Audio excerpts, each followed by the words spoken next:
بسم الله الرحمن الرحيم الحمد لله رب العالمين والصلاة والسلام على أشرف الأنبياء والمرسلين محمد وعلى آله وأصحابه أجمعين أما بعد إخوة الإسلام يا عباد الله.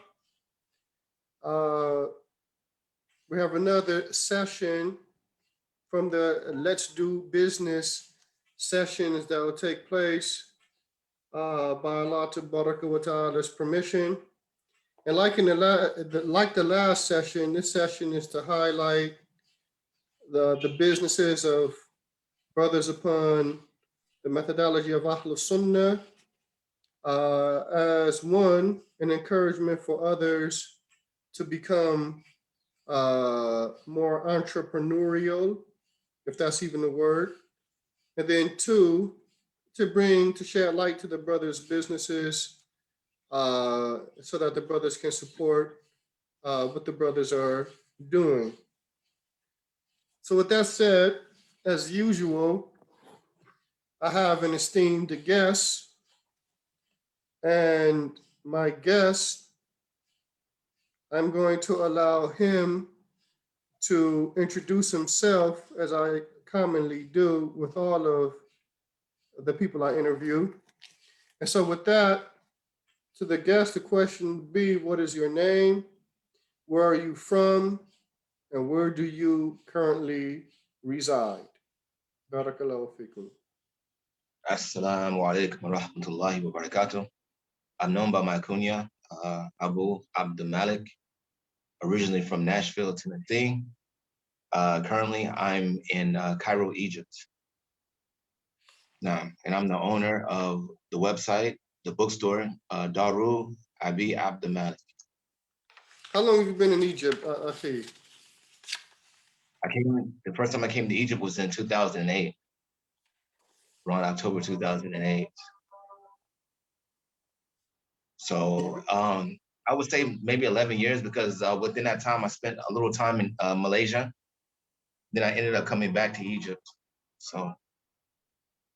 Oh, you spent some time in Malaysia, but was that from the standpoint of visit or study, or because, as I know, but I don't want the audience to assume, but your purpose for being in Egypt was for studying, correct or incorrect? No, that's the reason why I came to Egypt. And so I stayed for maybe. How you going? No, Tafaddal, go ahead. I stayed for maybe a year or so, and then I ended up moving to Malaysia, thinking that I could further my studies there. Unfortunately, where I was at, the area of Malaysia that I was in didn't offer the same type of opportunities that Egypt offered as far as Islamic studies. So I ended up coming back to Egypt. Okay. Basically, you didn't find what you were looking for there. No, definitely not. And the Salafis are there, but the Salafis are, they're split up. Islam is da'if as a whole in Malaysia. And that's what you find a lot of times outside of the Arab countries or the Arab-speaking countries, being that the fahm is less. The understanding of the religion is less. We understand that the understanding of religion is associated with the Arabic language. This is the language that the religion came down in.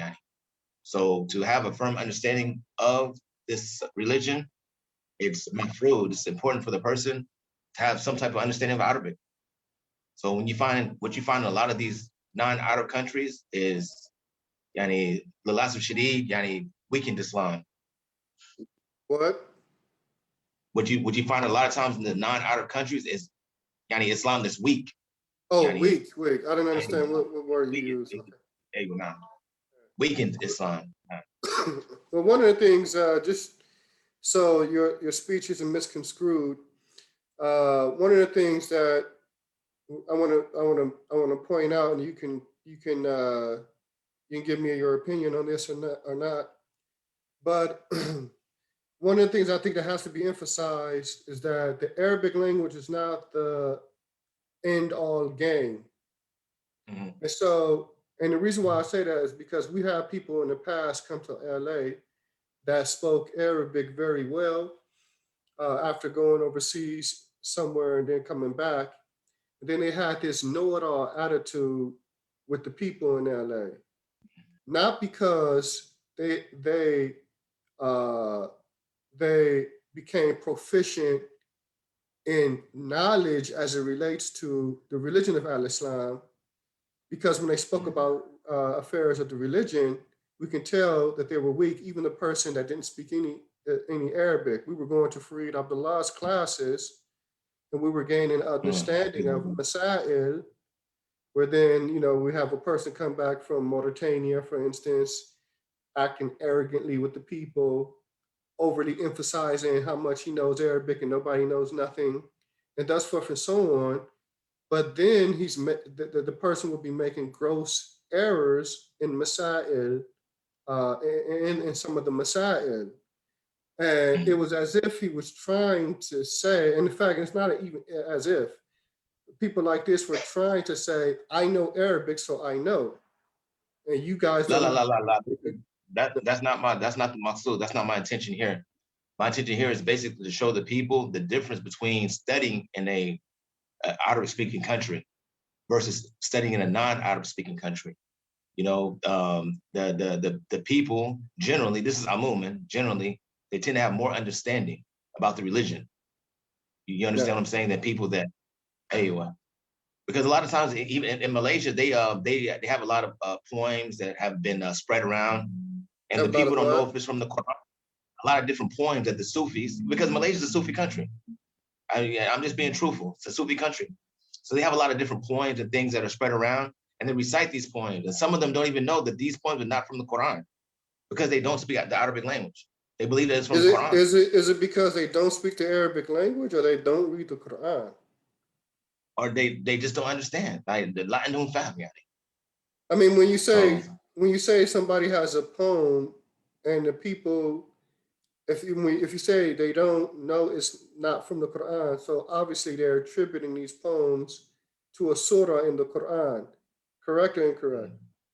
So is anyway, it no, that they no. don't read the Quran, or because that's what it seemed like And it would be? where I was at in areas, I would say you'll find a lot of you find really very few people that have memorized the Quran, the last of Shadid.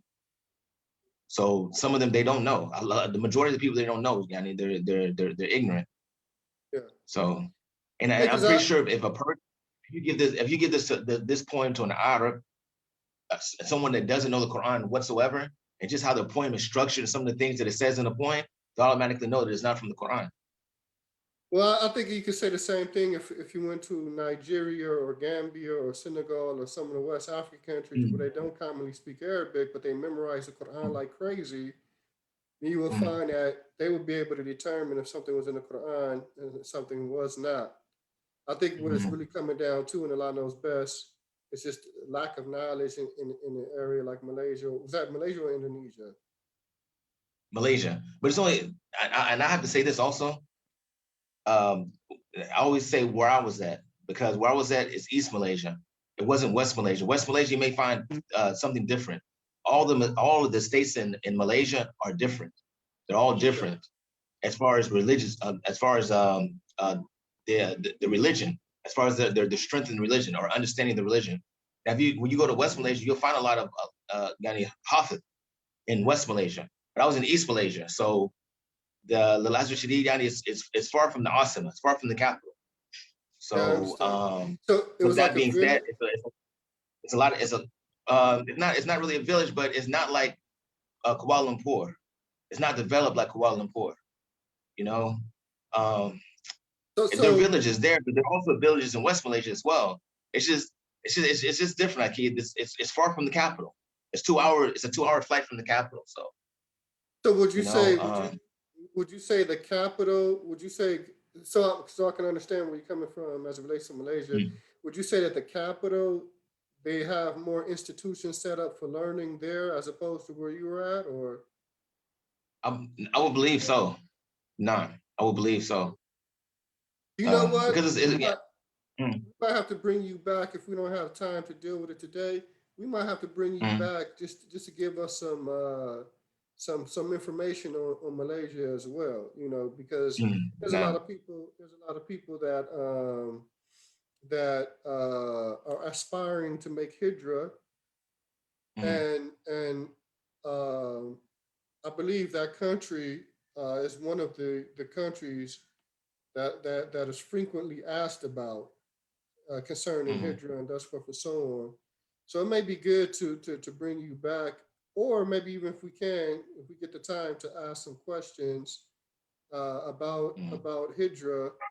Um, excuse me, about Malaysia, excuse me, generally speaking, for people that may want to want some insight in that regard concerning the country. But No.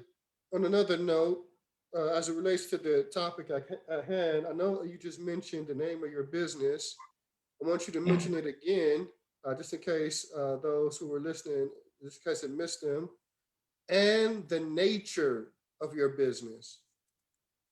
Uh, no, the bookstore is called Daru Abi Abdul Malik. It's basically I just took my kunya. I wasn't when I initially started the business. I wasn't really serious about the business. I started on social media, and it gained it gained momentum from social media, from Facebook, from Instagram, and things like this. So I put, I used my kunya, put up Daru Abi Abdul Malik, and it went from there. So from these different social media platforms, we started a website from that, and now I'm in it. So what are you selling for the audience? What are you selling? What's the nature? I sell books in the Arabic language. No, I sell books in Arabic language and some English books. I have a small English section, but our focus is right now are the Arabic books. So And because you mentioned website, so the audience, so we can be clear with the audience, uh, they can purchase these books via your directly website. from the website. No, Now, no. do you have a physical location, or is it all simply right It's, now it's via the right now it's an website? online store, and we was thinking about opening a physical location back in the States. But since the Corona happened, and everything, I don't know if having like a brick and mortar store is a right idea now, seeing that a lot of brick and mortar stores have went out of business when the Corona hit, when this pandemic started. So now I'm Actually, actually, yeah, that's true. But actually, if you're probably going to come in and do it, and you have the investment capital, right now is probably the right time because of a lot of facilities being empty. Because mm, right now, at least in Maryland, they're lifting a lot of restrictions as it relates to COVID. And mm, so I would imagine that people that are looking to do business, they're going to start seizing on some of the opportunities that are available now from empty storefronts and like this. mm. They're going to seize on those opportunities and align I those. really, I really don't know. I haven't decided yet, and I never expected the pandemic to do what it did. So I'm kind of nervous about investing in a brick and mortar store because I don't know what, everything is in a color of law, but Yani, I don't know what tomorrow's gonna hold. So, I'm not in a situation right now to lose. Yeah, All of I my understand. all yeah, nah, all of my investments, I'm trying to make beneficial or you I know, understand. now make some type of gain. I don't want to go backwards. We're trying to move forward, inshallah. Yeah, I understand. I understand because the business can be risky.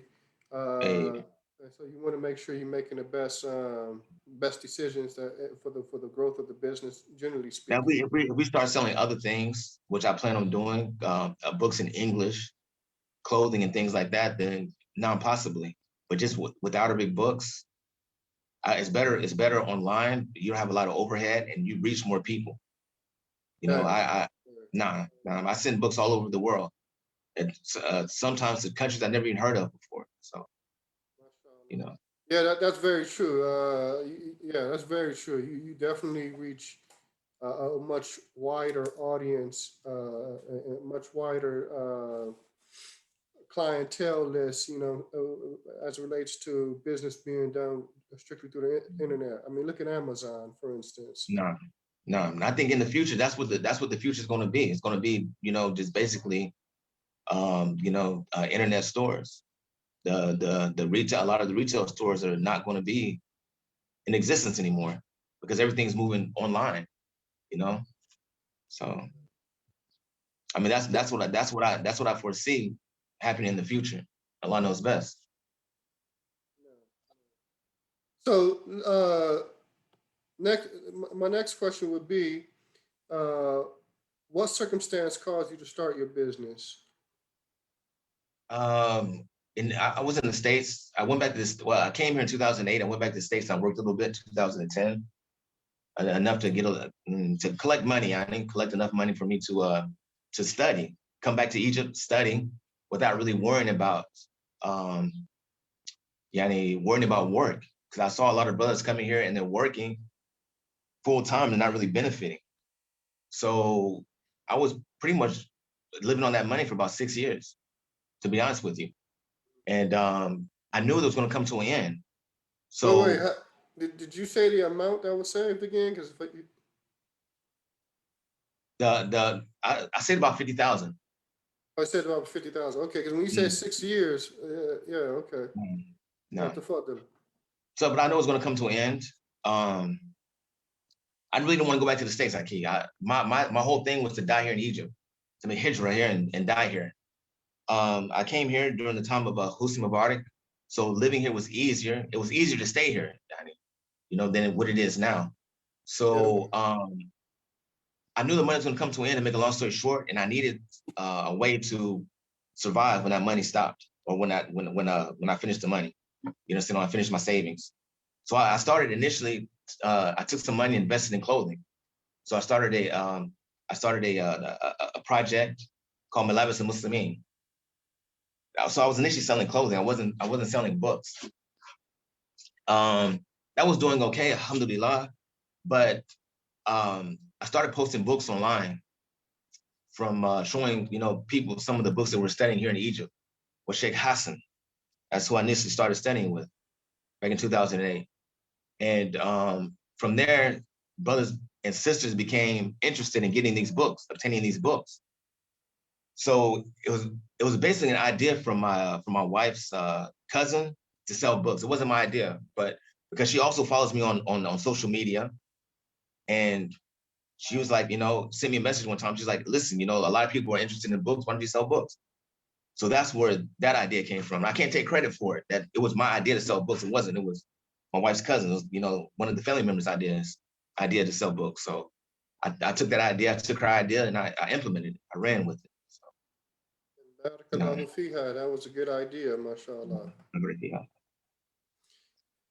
Now, yeah, it's something that you said concerning Egypt.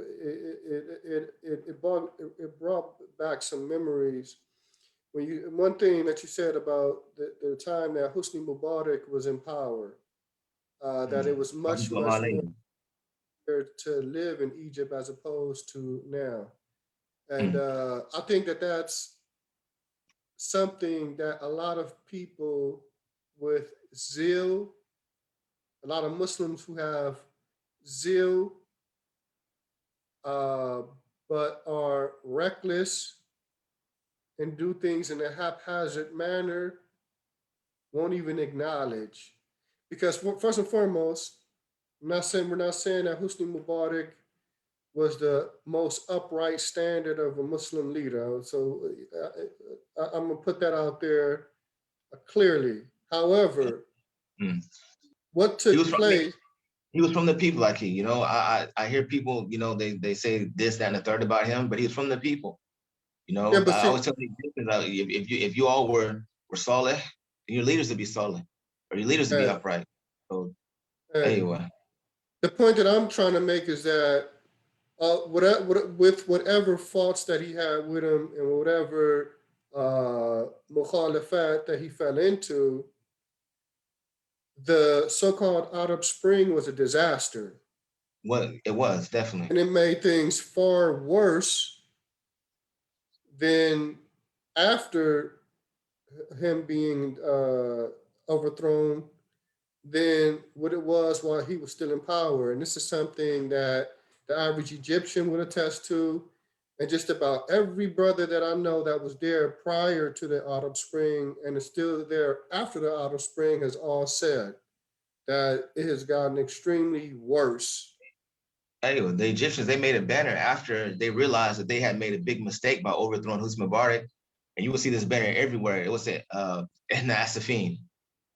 Mm. Yani, now we're sorry, you know. They were basically telling Hosni Mubarak that they're sorry for making Kharuj on him. So, because yani, everything that came after that was worse than what it was before. You know, the bloodshed, the zulm, the oppression, a lot of things were going on after that, you know, and Elijah And Shadid, yani, if they saw the economy here crumbled after his exactly. removal, nah, Yeah, the basic cost of living rose tremendously from what I heard. tremendously. Yeah. Allah Mustaan. A lot of people, Wasalam. didn't know how to eat. A lot of people still don't know how to eat. You know, here in Egypt for the Egyptians, I mix with the Egyptians a lot, especially the Salafi brothers. The Salafi brothers here, and I talk to them, and they share with me ideas and how they live. So I get to see an insight on how Egyptians actually live. Meat is a commodity here. Eating beef is a commodity. They may eat beef once a week.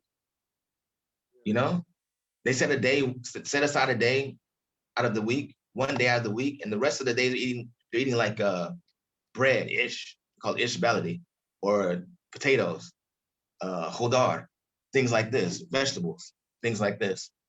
So now, Allah Mustaan. mm,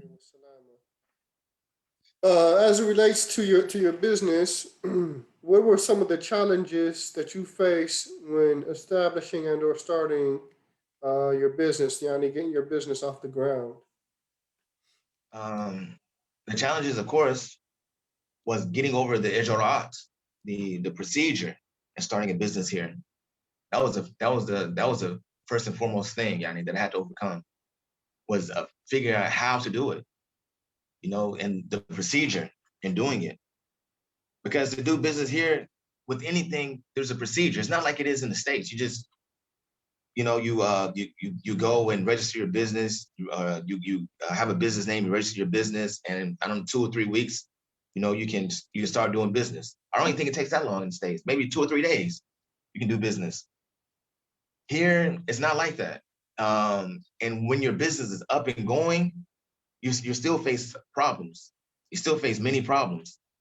One of those problems is, yani, like I said before, tasweef, yani, sofa, yani, procrastination. You know, when you want to get something done, ala sabila mathal, for example, you want to send out books or something like this, then a lot of times they'll tell you bukra, by the bukra, come back tomorrow, or after, you know, the day after tomorrow, or even if you here in Egypt, a lot of people don't understand also that there's no such thing as really drop shipping unless you're using Aramax or a DHL. When I initially started, I had to go through the post office, the Egyptian post office. It's under the government. So the government, they oversee on what you ship out. What books did they say yemshi wa mamnua, yani, which books are permissible to go, you know, to go out, you can ship out, and those that are not permissible. So you have to go to Azhar and get what they call a permission slip, a tesrih, or muafaqa, which means that they okay, or they agree that these books are in, yani, they are in accordance with what Al Azhar preaches, what Al Azhar teaches. So that's the first and foremost thing. So you sit there for maybe 2 or 3 hours at Azhar dealing with these people, and the people that are over this, it's called the Kismet Musanafat. They really don't know anything about books, to be honest with you. So one day you may go there and say, oh, this book is okay. The next day you go and say it's not okay. So this causes a lot of problems as well. Because I sell from a website, people order books, we try to ship out, you know, and going to Azhar and telling you that this book is not permissible, you have to return the person's money and tell them, yeah, I'm sorry. Malish, Yani, I can't send you this book. So, no. No, no, Mustaan. Uh, there's something, several things that you said, Yani, caused some follow-up questions to be asked. That's what I was just writing to make sure I don't forget these questions. But the first question would be, what's the rationale behind not allowing some books to be mailed outside of the country, especially considering the fact that the books are already present within Egypt, and technically they're not banned. So, what's the rationale, if you have any insight into that? Of What would be the course, rationale of the government to the, not the thing, allow it? the thing, the thing here in Egypt, actually, there's no nizam. There's my feast nizam, yani. There's no just one system, yani, to do things. So the books that come into Egypt, they come in all different types of ways. There's no way for them to control what comes into Egypt. There's really no way. You know, yani, there's a container that leaves Egypt to Saudi and comes back maybe every 2 weeks or every week, right? They'll gather all of the books, all the shipments, shit, and put it on the container on an 18-wheeler truck and send it to Saudi. And Saudi is sending books back, right? And the Jamaric or the customs, there's no way for them to tell what books are what books are permissible and what books are not permissible. The only thing they'll do is open the carton and seal it back out to make sure, you know, there's nothing haram, nothing forbidden in there or nothing illegal in the cartons, you know? So we have all types of books that come in. However, when you're using the Egyptian government, they want to try to make sure that you're not sending anything out that goes against what they're upon. Anything that talks against Tasawwuf, anything that even Lil Asf Shadid, even our Sheikh Muhammad Saeed Raslan's books are mamnu'ah al-itlaq, completely in totality prohibited to send out of Egypt through the Egyptian post office. Okay, but his books are allowed to be printed and sold Exactly. within the country. Because there's no way for them to control that. They don't have the manpower to control who prints what inside of the country. But they set up a system to control what goes out of the country. But they'll tell you also, if you have books from some books that they don't agree with, then it's permissible to travel with them. You can travel with them. So, you know, I mean, So there is a standard. It's just really not enforced except in certain instances, like when you're trying to mail out books from Egypt to somewhere else. anyway, using the Egyptian post office, not. Yeah, okay. And when usually either the Egyptian post office or, well, you said you had to go around the Egyptian post office and go to Jamnus No, Al Azhar to get approval uh, for a book to be sent out, right? nah. If you hate Allah's religion, Allah subhanahu wa ta'ala will aid you. So I found a different way to send out everything, alhamdulillah. Alhamdulillah, yani, affordable, and the service is expedited. So you're not waiting 2 weeks, 3 weeks to get books anymore. Alhamdulillah. But I mean, this took years for me to find out. Even a lot of the Egyptians, they don't know. The foreigners here, they don't know. But it took me years of asking people and sending books through other people to find this method of sending books out of Egypt. So no. And Now you it saves me a lot of time because I don't have to deal with Azhar anymore. you have to do what? I don't have to deal with Azhar. I cut Azhar out. Azhar, they're out of the picture right now.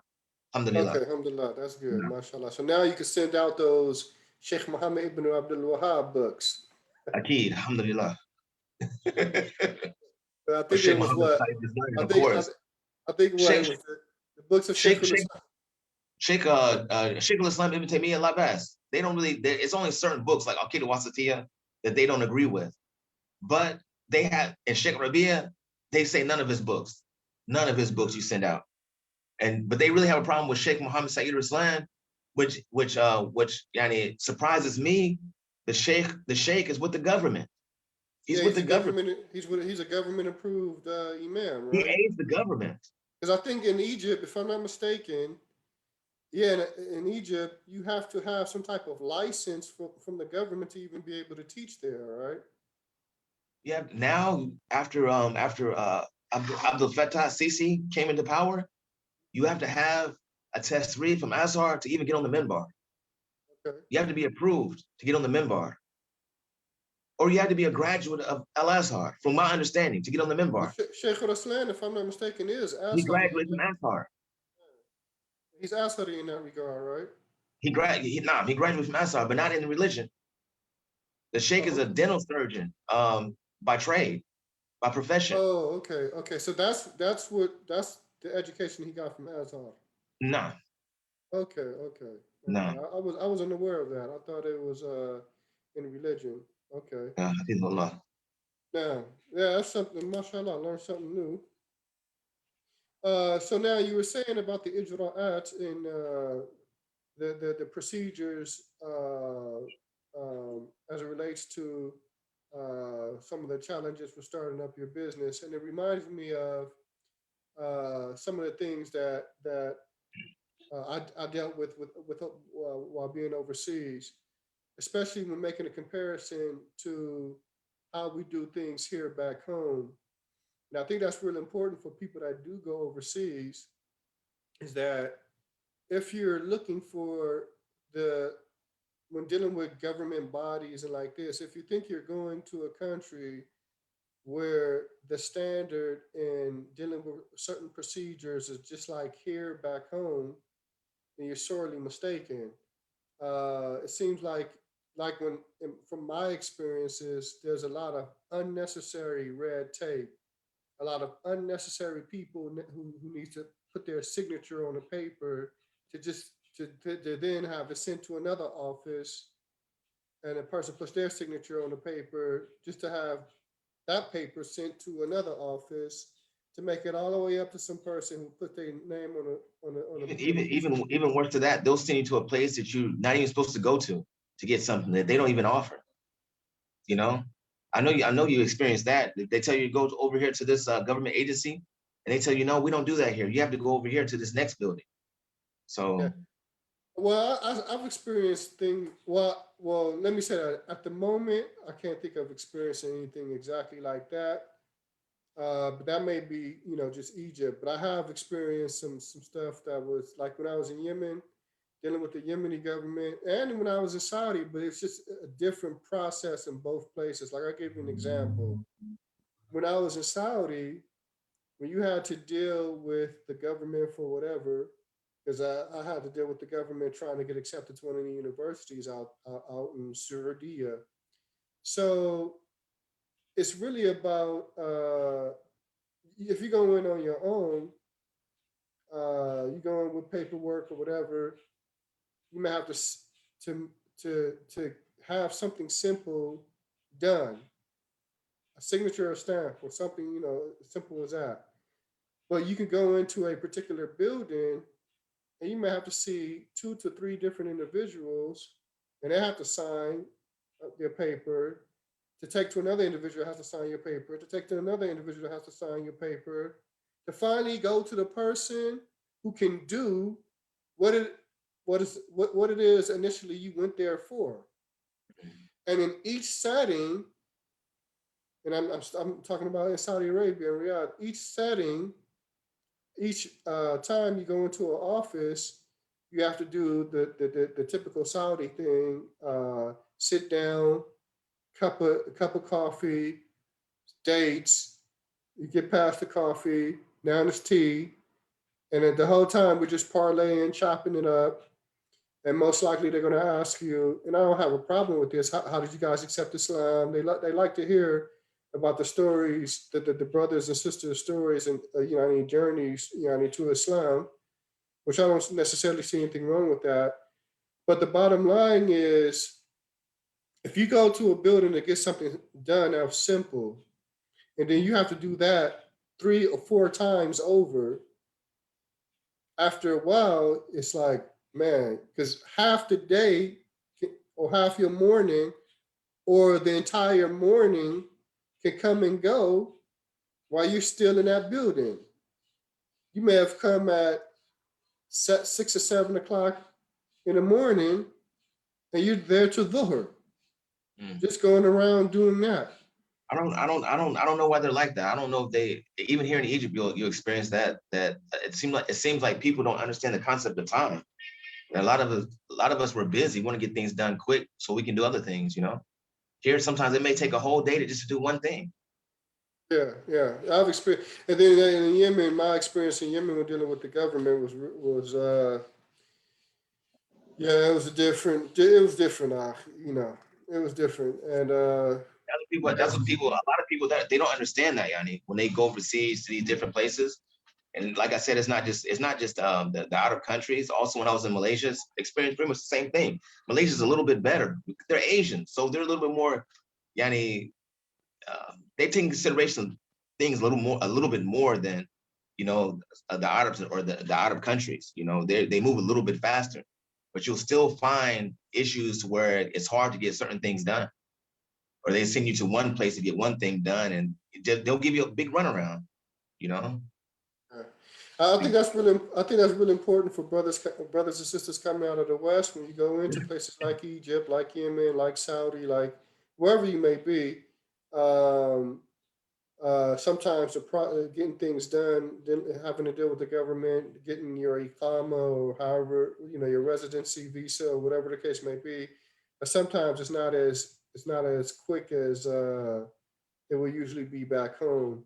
Now, I did last time I was in Saudi Arabia. I think that a lot of things are changing there because last time I was in Saudi Arabia, I had a I think had a business visa. Or I can't recall what type of visa I had. Or I was able to land in Riyadh coming from Montgomery, Alabama. I went to UAE first, and then from UAE straight to Riyadh instead of Jeddah. And when I landed, I was already prepared to be sitting there for a long time, just based off my past experience. So when I'm dealing with the guy at immigration, I give him my passport. So I strike a conversation up with the brother because I'm like, yeah, this isn't gonna go fast. So the brother does something on the computer and does whatever, and he has my passport in front of him, and we're just having our conversation. And after a while, I start to realize, oh, hold up, he's not doing anything with the passport. I said, my conversation is probably distracting him. So I asked him basically, okay, so where we at with this? He said, oh man, we've been finished. You know, I scanned it and I stamped it, and you've been finished. And I was like, oh, I was shocked. Oh, you done? I said, oh, Alhamdulillah. he was just taking the time to converse with me after that, right? I said, okay, no problem, mashallah. So at least that process, you know, that was a quick one, mashallah. So maybe a lot Alhamdulillah. of things are changing for the better, at least in that country, that Allah knows best. I think here it's going to change also, but it just may take a while. Like when I first got here, they didn't understand the concept of what do they call it, lining up. Yani, I guess in Britain they say queue, and they use queue up. You know, they call it tabur here, yani, which is a line. They didn't have this concept when I before when I first came. People just cut in front of you. Actually, you'll be waiting for something, and someone just jump right in front of you. Now it's not like that. A lot of places it's not like that. They have numbers. You pull your number and wait your turn. Alhamdulillah. So I see things changing, but it's gonna take a while. Inshallah. Yeah, yeah. Well, the main thing is about things making things as efficient as possible for the people. You know, Mhm. you know, that like I give you an example. It's very convenient to be able to apply for government, like say for instance, your passport or your whatever you need. If you're dealing with the government, where at least some of the process can be done online and you literally don't have to go anywhere. Or some of the process is clearly detailed online, and it may be as simple as you printing out the form online, filling it out, and then just mailing it to somebody, You and know. never really have to go into an office. You know, like when the pandemic hit, you know, I registered my vehicle, never had to go to the MVA, which Yeah. they call it MVA here, but you know, in LA we called it the DMV. You know, Mhm. but never had to go to the DMV. You know, Mhm. just you know, did everything online, mailed in, made the payment. the tags came in the mail. Put the, you know, the registration tags came in the mail. No, You know, no. so that definitely makes things easier on the And consumer. this is one of the reasons why I've ultimately decided to move the business to the States, because of this efficiency, and things will run quicker, things will be quicker, and things will run smoother. I didn't want to, but here in Egypt, a lot of things have changed that I've seen a lot of changes that I don't agree with and that are hard for me to accept. Plus, I'm at the stage in my life where I need to build something for my family. And it's hard building. I want to go to the place to where it's the easiest for me to build a foundation. So that would be back in my own country. I understand. I understand. Now, my next question would be: what are some of the goals you'd like to see your business achieve and/or accomplish? Um, the One of the goals that I've set for myself is for us to be the quote unquote Islamic Amazon. Amazon started off as a bookstore, as an online bookstore. I want to also be an online bookstore, but try to do the same thing that Amazon did as far as selling other products. I want to sell like clothing, uh, oils, honey, uh, prayer rugs, things of this nature, and also carry all the books from all the publishers that are maruf, that are known amongst the students of knowledge, like publications from Dart Ibn Josie, or publications from Muassasa Risala or Risala Alamiya. A lot of these publishers that we love to buy from, I want to be that one-stop shop where you can go and get all of these different publications from all these different publishers. So now, And what advice would you give entrepreneurs hoping to start a business? stay focused, put your trust in Allah subhanahu wa ta'ala, make your niyyah sincere to Allah subhanahu wa ta'ala, and don't stop, don't stop. Don't give up, don't quit. It's going to be hard. You have to keep on going, inshallah. Something that you really want, inshallah, with the help of Allah subhanahu wa ta'ala, you'll obtain it. You'll eventually obtain it, inshallah. And with that said, do you have any before we close out? Do you have any last words for the audience, or just in case people may have missed? You want to just reiterate how people can view your products and purchase your products and like this? You can go to the website. It's DARUABEABDILMALIK.com. So that's daruabiabdilmalik.com. And you can just Google search, it'll come up, inshallah. So we have a Facebook page as well, and we're on Instagram, inshallah. Barakallahu fiqh. You have something else to say? Or? Now, I would definitely like to reiterate what I said about the Arabic language, just to make it clear that I wasn't speaking about individuals, but I was speaking about countries. I was speaking about different countries, the differences between Arab-speaking countries and non-Arab-speaking countries. That's it. Yeah, yeah. Okay, No. la best, inshallah. I feel like With that said, then we're going to close out.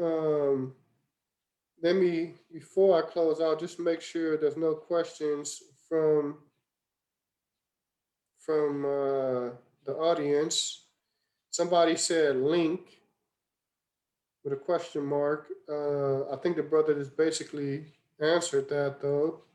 How the website and like this. So I don't think that's necessary for me to put in. And Allah knows best. And if there aren't any other questions coming from the comment section, then we'll close out, inshallah. if I don't know how you can do it, but if you can add the link to the YouTube feed, or Yeah, that's not a problem. But we're not on YouTube right now. That's not an issue though. Once it's yeah, that's not an issue. That's not an issue at all. Yeah, yeah. Okay, with that, subhanakallahumma wa bihamdik, ashhadu an la ilaha illa ant, astaghfiruka wa atubu ilayk. To the viewing audience, assalamu alaikum wa rahmatullahi wa barakatuh.